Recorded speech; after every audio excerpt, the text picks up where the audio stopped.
So I've been kind of holding this back from you guys a little bit. The trailer on this boat is utter trash. I didn't want to show you too much into it until I found a way to fix it. This video, you guys might not have done it this way, but I figured in my situation it was the only way. The trailer was actually failing with the boat on it, just sitting in my driveway as I was working on it. The more aluminum I stacked on it, the more it started to wiggle and wobble, and then at a few point times it shifted. All the cross members were rotted out because no holes were drilled in them to drain water, and so they all were rotting out, just crumbling and falling apart. I could only think of one way to solve this problem, and that's to build a new trailer around the old trailer right underneath the boat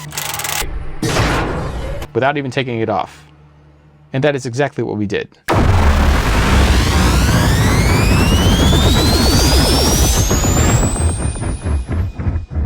Hey guys, check out this fish. It's supreme quality detail. It's an awesome piece of work, and you can just get one straight up from Nick Mayer. He has various art pieces. The striper is my personal favorite, like fish, them and largemouth, and so naturally I got this one. He has some of really cool fish. He's got to check out his site. Really cool stuff. I'll leave a promo link in the description here below so you guys can check that out. You know, if you just want to check him out directly, no matter what, look up Nick Mayer. He's awesome work here. That was clean. Good job. In restoring this pontoon boat, I didn't really know what it was going to look like. I just knew that eventually we would end up somewhere, and who knew how heavy that would actually be. I didn't think much of it because everything in there wasn't terribly heavy, and that aluminum itself doesn't weigh a whole lot unless you stick a lot of it on there. So there was more and more of it, and then there was sheet metal, which made it way heavier. The whole trailer started to physically wobble the more I walked across it, the more stuff we put on it. Let me see that. It is so bad. Look, I knew it was not the greatest, but I didn't realize just how bad it was until I took the motor and the motor mount off and the flashing off, and I really got to come down in here and look, and then you just see the sheer amounts of fail, and you just wonder what we're gonna do. See all that rust?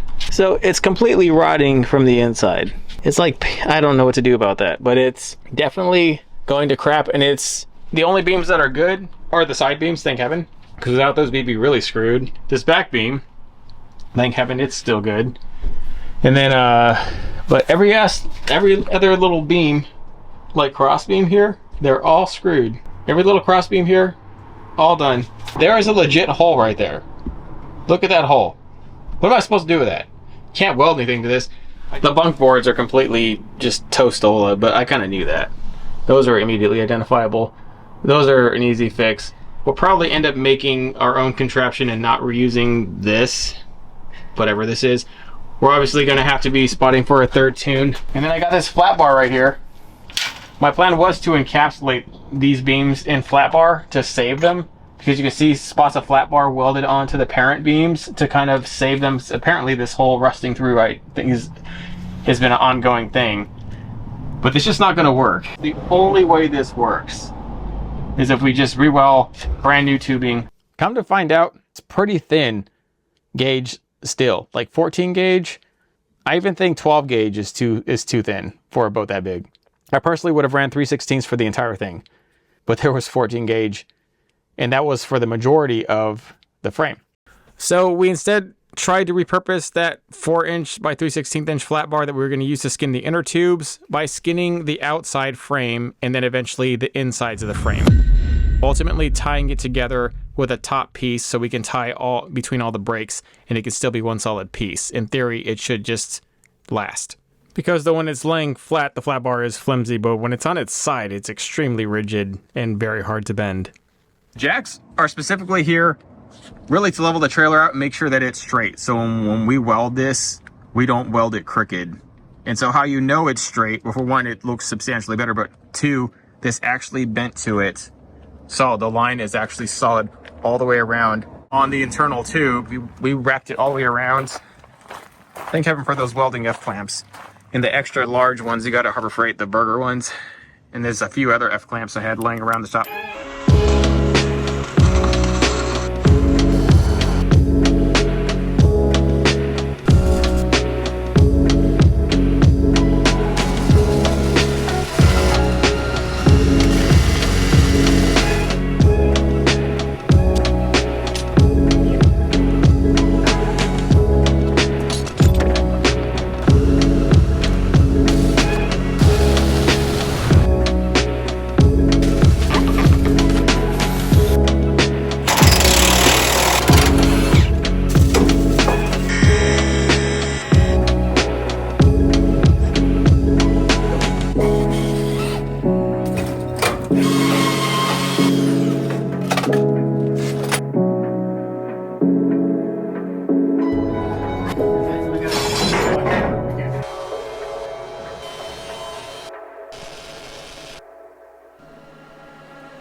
a lot of work.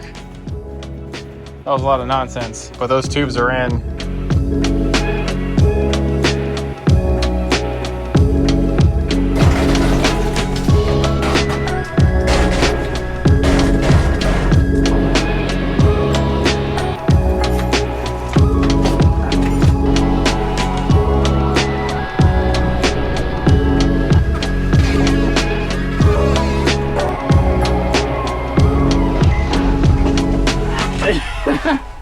They really were. What? I thought that was just 2 welds. Man, look at all that trash pour out of that. What a shit show. So this whole skinning the trailer thing seems to be working. We did jack it up on one side to see how the frame would bend, and it did not.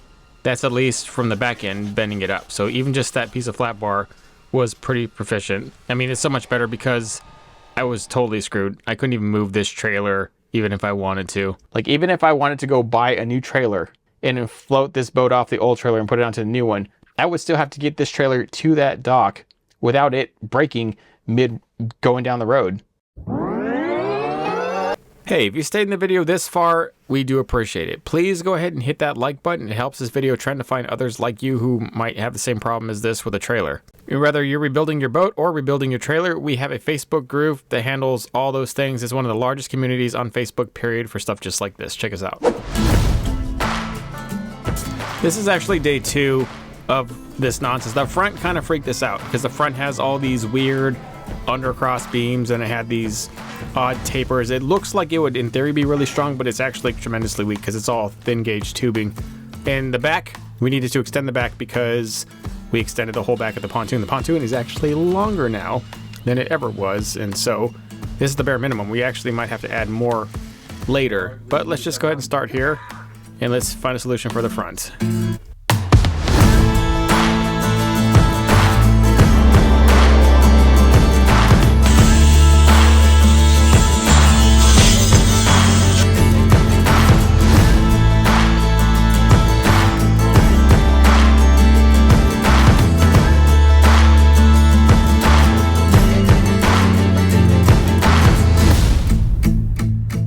We waned back and forth on tearing those tubes out. We tried to keep them, but after a close inspection to them, there was more or less nothing left of them, and they were just an empty shell and actually doing nothing for the boat. They just looked effective. They were not. We were able to cut out most of the front with no problem and weld in completely new beam sections. And then we just did a few tricks like add flat bar here and there to connect the old beam sections to the new stuff. We're gonna overlay 3/16 inch tubing on those 2 small 2x2s and then underneath the main 3x4.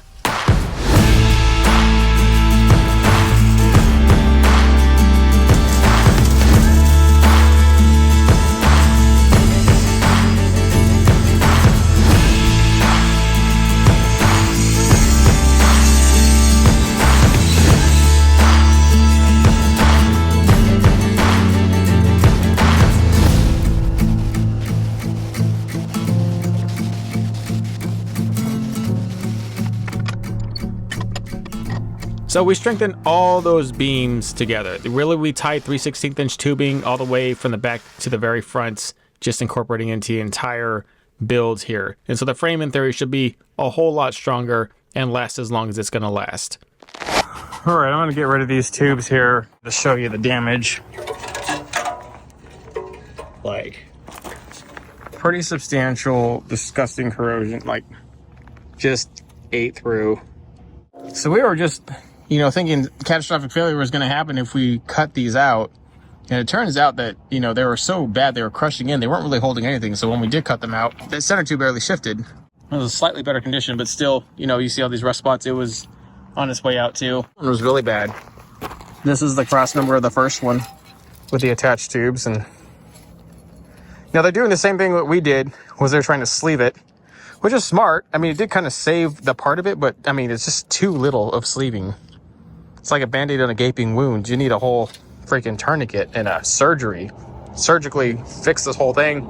You would need to sleeve the entire trailer like we did here. Hey guys, I know we ain't building a boat in this video, but a boat is going on this trailer and I got all the parts to build that boat from here. TeamNation.net, and anything I couldn't find on our store, I got on our Amazon store. Yep, we are on Amazon. We have our own little affiliate store. Check us out there.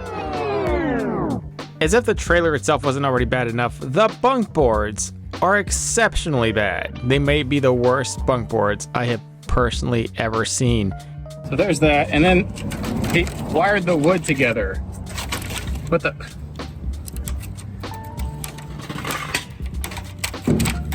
So, now partially this is my fault for buying the boat like this and not inspecting all of it, but you better rest assured, after doing all this, that I will be doing thorough inspections of the whole trailer before I ever buy any other boat again.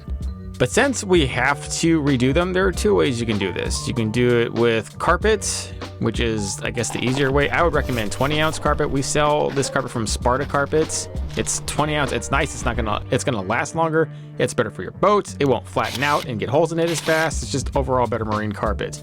But the superior way to carpet, bless its soul, because it's never probably gonna go away, is like plastic bunk covers, like these. These are supreme protection, whether your boat's fiberglass, aluminum, or, a pontoon boat. They're fantastic, even a combination of both like this one. So we're gonna one up all those trailers you just saw and add light up gatorback bunks with the same kind of plastic rib design you saw on some of those bunks, but these will be a clear with a light going through them. But whether you're using carpet or plastic sleeves, the bunk board, it matters. There are two ways you can do this. You can get the plastic 2x4s, which will probably last literally forever, but they are also obscenely expensive, very hard to get, and a real pain to order from outside of the region. Trust me, I've tried. So just the tried and true 2x4, but all you gotta do really is just paint them, and then you'll stop them from, soaking in water and excreting it like a sponge, and that's what actually causes the 2x4 to eventually become a 1x4. It's just the constant expanding and contraction and soaking in of water and imploding, and then just wood doing its natural organic thing without any protection. But if you seal the wood, you stop a lot of that. Seal up all the pores with oil-based enamel. We got a bucket of it from Rust-Oleum at Lowe's, and we thinned it with, just paint thinner, and that allows it to soak into the wood even better, and then give it a few coats. I think we coated each of these about twice.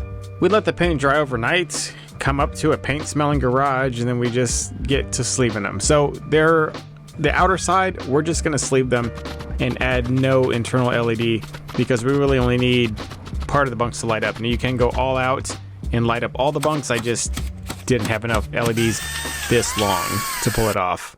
But we're using flashlight LEDs, which are the only LEDs on the market with a lifetime warranty. They're extremely thick and robust. So we have to make a 1/2 inch groove, 1/4 inch deep, and they will fit right in there. We also drill a hole so we can slide the wire through. We want to make sure it's going to be missing the end caps. The end caps do have to get screwed into the bunk board on each end, which this cover then covers, and so it all looks like it's one solid piece.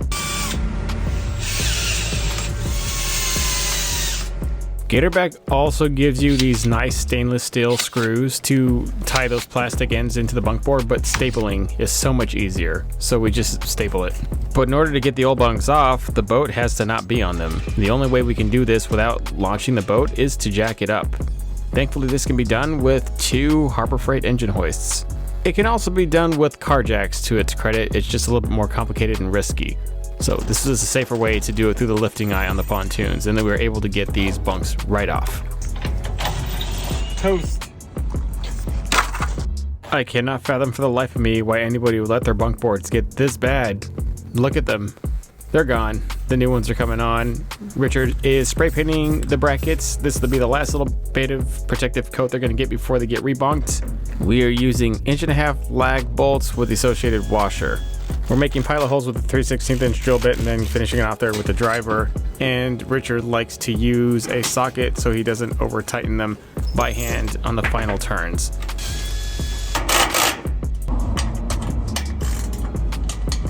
Ready? 1, 2, 3. You went quick. I didn't mean to go that quick, but I already had one engine hoist to lift off outboards off the back of, boats, and so I didn't really want to buy a second one. But considering the alternative, this was the safest and easiest route, aside from floating in the lake, which was not an option.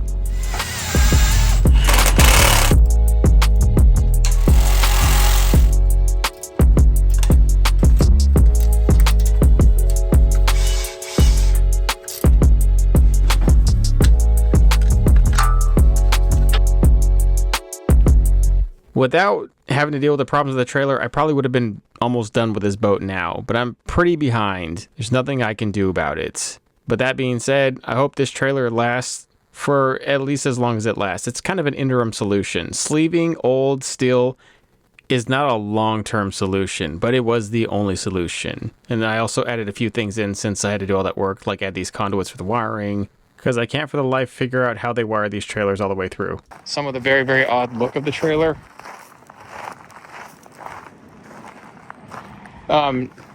It is pretty straight among the entire thing. There's no bow in the actual front. There is bow up there, but it is slight.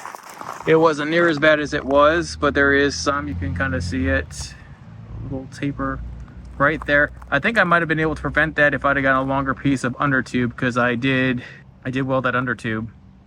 That's like a 2x3. We should have got a 3x3 and made it go all the way, even past into the middle. And even with all that front heavy area, we probably would have got no flex. So kind of messed that up, but we also stuck this thing on. I went and got that on Amazon. That's a 2 5/16 ball. That's recommended for over 4,000 pounds or something. So like, I just wanted a bigger ball that took a 2 5/16 inch receiver. And there we are, guys, on our way to finish this tune. You might have noticed in the end reveal of the trailer there that there was a third tune. Where did it come from and how did we get it on there? Pretty freaking easy. But installing it into my design created its own set of problems that I had to find solutions to, which actually made the boat a whole lot better than I had even thought. So I can't wait to show you all these things, but it'll have to wait till next episode. Stay tuned for all of it.